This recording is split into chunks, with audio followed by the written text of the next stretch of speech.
Gold और silver की कीमतों में ऊपरी स्तरों से गिरावट जरूर आई, लेकिन लॉन्ग टर्म हालात अभी भी मजबूती के बने हुए हैं।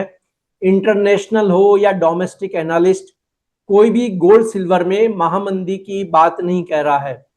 क्यों गिरकर भी इनके दाम मजबूत हैं, इस पर बात करेंगे ऑगमेंट गोल्ड की रिसर्च हेड डॉक्टर रेनिशा चैनानी से। मैं हूं कमल शर्मा। रेनिशा जी, आपका स्वागत है मोलतोल में। Thank you, Kamalji, for inviting me. Thanks a lot. जी, रेनिशा जी, गोल्ड $5,300 से गिरकर $4,600 के करीब करीब आ गया है। क्या यह हेल्दी करेक्शन है या ट्रेंड बदल रहा है? हमने देखा कि 2025 में गोल्ड ने बहुत अच्छा परफॉर्म किया था। 65% प्राइसेस बढ़ी थी। एंड उसके बाद अभी ये जो करेक्शन आया है 18-20% जितना, this is just a healthy correction. Long term fundamentals अभी भी इंटैक्ट है। आप देखेंगे सेंट्रल बैंक बाइंग हो, इन्वेस्टमेंट डिमांड हो, रिटेल डिमांड हो, ओवरऑल अगर आप नंबर्स देखते हैं क्वार्टरली बेसिस पे तो अभी भी काफी स्ट्रांग है। तो मुझे लगता है कि आगे चल के ग्रेजुअली हम देखेंगे जब भी ये जियोपॉलिटिकल टेंशंस थोड़ा सॉफ्टन होते हैं तो प्राइसेस में फिर से सेफ हेवन डिमांड जरूर आएगी। एंड ये जो अभी डिप मिला है actually it should be used as a buying opportunity. जी, और सिल्वर में इतनी हाई वॉलेटिलिटी क्यों दिख रही है? सिल्वर एक्चुअली एक इंडस्ट्रियल मेटल और प्रेशियस मेटल दोनों का रोल प्ले करता है। सो 60% it is industrial metal and 40% it's a precious metal. तो अगर प्रेशियस मेटल हम गोल्ड में देखते हैं कि गिरावट आती है तो गोल्ड सिल्वर में भी थोड़ी बहुत गिरावट आती है। It's a higher beta commodity. And अगर इंडस्ट्रियल डिमांड में कुछ ऊपर नीचे होता है तो उसकी भी इम्पैक्ट प्राइसेस पे आते हैं। इसीलिए हमने देखा था कि 2025 में सिल्वर ने इतना आउट परफॉर्म किया था गोल्ड को बाय ऑलमोस्ट डबल रिटर्न्स। तो आगे चल के भी मुझे लगता है सिल्वर में वॉलेटिलिटी ज्यादा रहेगी।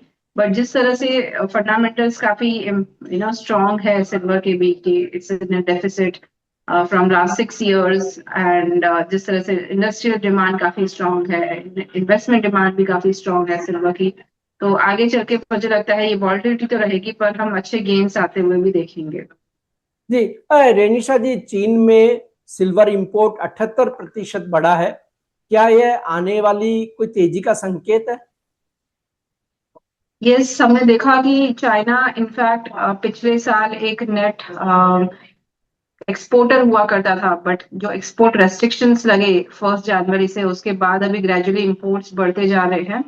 एंड 1 अप्रैल से कई एक्सपोर्ट रिबेट्स थे जो खत्म होने वाले थे। इस वजह से हमने देखा कि मार्च मंथ में काफी सिल्वर उन्होंने इंपोर्ट किया है।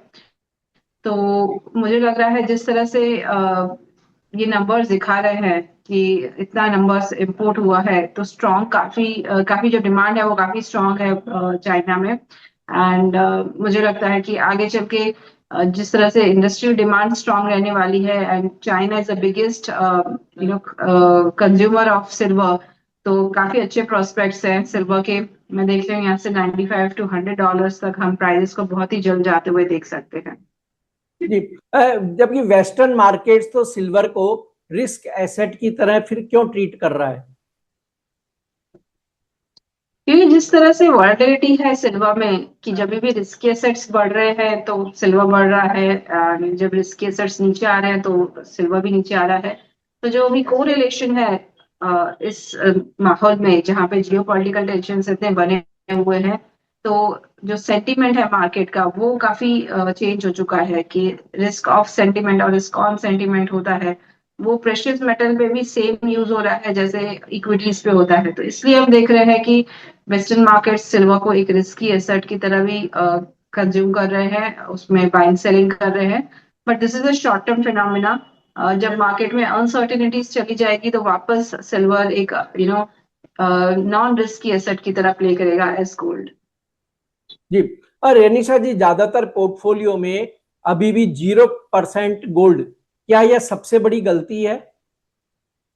जी बिल्कुल। अपने अगर पोर्टफोलियो में आपको ओवरऑल रिस्क एडजस्टेड रिटर्न्स अच्छे चाहिए तो एक ये स्टडी हुई थी कि किस प्रपोर्शन में आपके रिटर्न्स अच्छे बैठते हैं लुकिंग एट द जी, गोल्ड एंड सिल्वर परफॉर्मेंस। तो जो नंबर आ रहा था इट वाज 20 to 25%। तो आपके पोर्टफोलियो में अगर 20 से 25% गोल्ड सिल्वर रहता है तो आपका ओवरऑल जो पोर्टफोलियो है वो बहुत अच्छा आउट परफॉर्म करता है। तो आइडियल जो प्रपोर्शन है आपके पोर्टफोलियो में गोल्ड सिल्वर का वो 20 से 25% होना चाहिए। अगर आप उससे कोई भी अमाउंट में कम रख रहे हैं तो आपका रिटर्न्स बाकी पोर्टफोलियो से मैच नहीं होंगे एंड रिटर्न्स आपके कंपैरेटिवली कम होंगे। तो जो अंडर एलोकेटेड है I would advise please start allocating to gold and silver. तो आपने जैसे कहा कि 20-25% एलोकेशन गोल्ड को होना चाहिए पोर्टफोलियो में, लेकिन यूएस में ज्यादातर एनालिस्ट ये मानते हैं कि 5% एलोकेशन भी एक आइडियल स्ट्रेटजी मानी जा सकती है। तो इस तरह का अंतर क्यों आता है?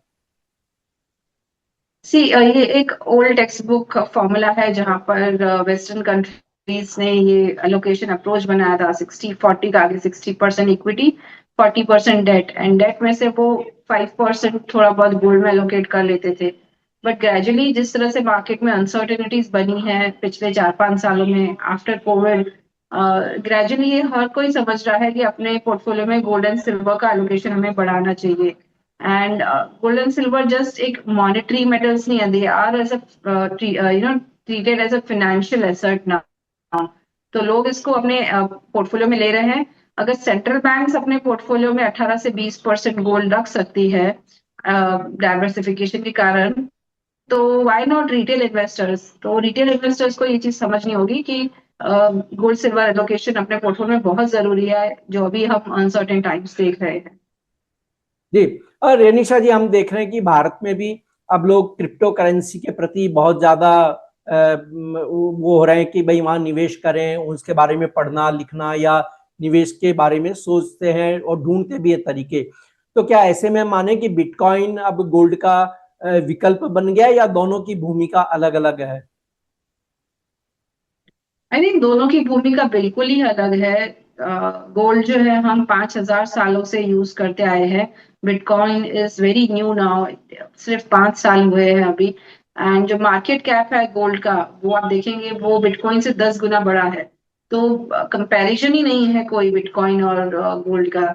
हाँ ये बात सही है कि कई कोरिलेशंस बैठते हैं कि बिटकॉइन एंड गोल्ड में कई बार सेफ हेवन एसेट भी कहा जाता है बिटकॉइन का, but I don't think so. जो आपके पोर्टफोलियो में सबसे बड़ा जो सेफ हेवन हेज है ड्यूरिंग द अनसर्टेन टाइम्स वो गोल्ड ही है।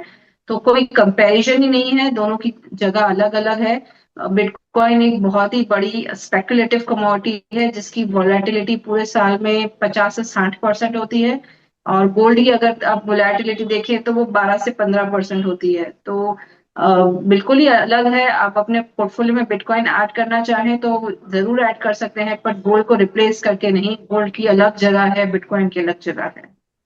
जी। और हमने देखा कि अभी जो नए फेड चेयरमैन आ रहे हैं उन्होंने एक संकेत दे दिया कि शायद रेट कट अभी न भी हो, और इस तरह की संभावना भी इकोनॉमी को देखते हुए अमेरिका में। तो क्या हाई इंटरेस्ट रेट्स गोल्ड की तेजी को रोक सकेंगे या नहीं होगा ऐसा? हमने देखा 2025 में 3 रेट कट्स आए। 4.5 से जो रेट है इंटरेस्ट रेट घट के 3.25% हो चुका है। एंड 2026 में अभी रेट कट्स नहीं आए हैं, और जिस तरह से जियोपॉलिटिकल टेंशंस बने हुए हैं शायद ये भी एक सिचुएशन बन रही है जहां पर कि शायद कोई रेट कट ना हो। तो 0.4% इंटरेस्ट रेट अभी भी काफी ज्यादा है यूएस में, looking at the current scenario. तो yes it is somewhat negative for the prices, but मुझे लग रहा है ये चीज ऑलरेडी प्राइजेस में डिस्काउंट हो चुकी है। इसीलिए हम देख रहे हैं कि गोल्ड एंड सिल्वर की प्राइजेस इतना ऊपर नहीं जा रही है, एक ही लेवल पर सस्टेन्ड है। It is all because of inflation and interest rate expectation. तो आगे चल के मुझे लगता है कि यहाँ पे ये जो एक जो फैक्टर है इंटरेस्ट रेट का, ये बहुत बड़ा हेडविंड है। इसकी वजह से ही प्राइसेस दबी हुई है, अदरवाइज तो हम देखते हैं कि गोल्ड एंड सिल्वर यहाँ से काफी आउट परफॉर्म कर चुका होता है। जी। रेनिशा जी, जैसे लोगों ने 2025 में और 2026 के पहले महीने में जिस तरह गोल्ड सिल्वर में एक बूम देखा, बहुत बड़ी तेजी देखी, उन्होंने कमाई भी देखी, उसके बाद अब लोगों का मन ये है कि इसमें और तेजी आए। हालांकि अभी भाव तो एक रेंज बाउंड चल रहे हैं, मजबूत है फिर भी प्राइस। लेकिन क्या आप मानते हैं कि निकट भविष्य में या 2026 के अंत तक गोल्ड सिल्वर में फिर हम वही एक बूम देख पाएंगे जो हमने अभी पिछले दिनों यानी जनवरी तक देखा है? बिल्कुल पॉसिबल है। जिस तरह से परफॉर्मेंस रहा है गोल्ड एंड सिल्वर का कि हमने बड़ी रैली आते हुए देखी, उसके बाद एक रिट्रेसमेंट आया है, प्राइसेस ने प्रॉफिट बुकिंग देखा है और एक ये हेल्दी करेक्शन देखा है। फंडामेंटल्स सब वही है, कुछ चेंज नहीं हुआ है। जो जनवरी में थे अभी भी वही है। टेक्निकली हम ऑलरेडी एक अच्छा रिट्रेसमेंट देकर वापस प्राइस स्टेगनेंट हो चुकी है। जो रिटेल डिमांड थोड़ा बहुत घट गई थी, अभी people are getting used to at this level की गोल्ड 1.5 लाख के ऊपर, सिल्वर 2.5 लाख के ऊपर। अभी लोग समझ रहे हैं, अडाप्ट कर रहे हैं प्राइसेस को। तो मुझे लगता है वापस से हम डिमांड को पिकअप करते हुए देख सकते हैं। Investment demand from ETF and central banks अभी भी काफी स्ट्रांग है, लगातार वो बाइंग कर रहे हैं। तो ये पॉसिबल है बाय दिस ईयर एंड। मुझे लग रहा है gold can again touch new highs, silver भी अपने जो इम्पोर्टेंट रेजिस्टेंस लेवल है $95 to $100 उसे क्लियर करता है तो वो भी वापस प्रीवियस हाइस की तरफ जा सकता है। But we need a catalyst, कोई ऐसा ट्रिगर चाहिए जिसकी वजह से मार्केट में फिर से वो तेजी आए। तो I am just waiting for that trigger to come. वो जियोपॉलिटिकल टेंशंस की वजह से भी आ सकता है या फिर यूएस की हाई डेट लेवल्स की वजह से भी आ सकता है। कुछ जैसे ही नया ट्रिगर आएगा मार्केट में, हम जरूर आउट परफॉर्म करते हुए देखेंगे प्राइसेस को। तो आपने जिस तरह कहा कि गोल्ड सिल्वर में फिर से एक तेजी का दौर शुरू होगा, हालांकि ट्रिगर बहुत जरूरत है उसकी, लेकिन तो ऐसे में अगर कोई गोल्ड सिल्वर में खरीद करना चाहे तो आप किस लेवल पे रिकमेंड करना चाहेंगी कि जहां खरीदने पर एक फेयर प्राइस जैसा महसूस होगा? जी, फेयर प्राइस की बात करें तो मुझे लगता है gold anything below 1,50,000 and silver anything below 2,50,000 it's a very good buy opportunity. And मुझे लग रहा है ग्रेजुअली हम प्राइसेस को एटलीस्ट 20-25% तो यहाँ से बढ़ता हुआ जरूर देखेंगे। सिल्वर जैसे मुझे लग रहा है कि 3.25 लाख से 3.5 लाख तक जा सकता है by this year end. And gold में भी हम देख सकते हैं कि 1,80,000 से 1,90,000 तक की लेवल्स फिर से देखी जाए।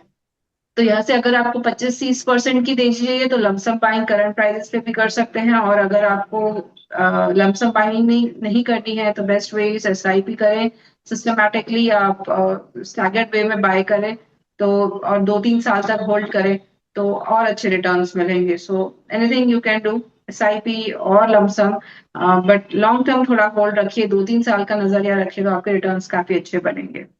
जी, आपका कोई डिस्क्लेमर रेनिशा जी? आज हमने गोल्ड एंड सिल्वर के बारे में जो भी ये बातचीत की है, this is just for educational purpose. मेरी पर्सनल कोई होल्डिंग्स नहीं है इन FNO मार्केट। मैं लॉन्ग टर्म इन्वेस्टर हूँ through digital gold and ETFs। Thank you. जी, आपका धन्यवाद, शुक्रिया रेनिशा जी। इन्वेस्टमेंट या ट्रेडिंग के लिए सबसे जरूरी है सही समय पर सही खबर, और उसके लिए आपको चाहिए सही ऐप। मोलतोल डाउनलोड कीजिए, आपको मिलेगा रोजाना मार्केट अपडेट और ब्रेकिंग न्यूज, एक्सपर्ट एनालिसिस और ट्रेडिंग व्यू, सोना चांदी के सटीक लेवल और ट्रेंड, एग्रीकल्चर कमोडिटी की खास रिपोर्ट, आसान भाषा में मार्केट की जानकारी। एंड्रॉइड फोन के लिए प्ले स्टोर पर जाकर डाउनलोड करें मोलतोल, कमोडिटी ट्रेडर्स का नंबर 1 ऐप।